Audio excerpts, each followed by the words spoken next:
What's the meaning of cold shoulder?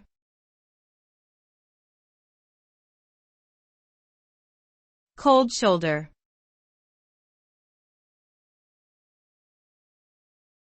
Cold shoulder.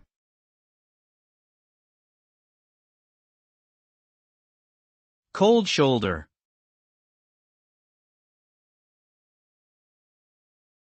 Cold shoulder.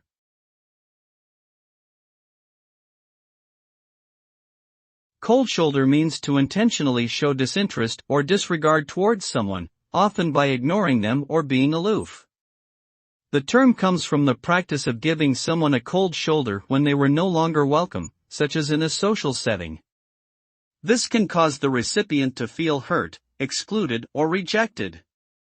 The result of giving someone a cold shoulder is that it often creates tension or conflict between people, as the recipient may feel resentful and respond negatively to this treatment.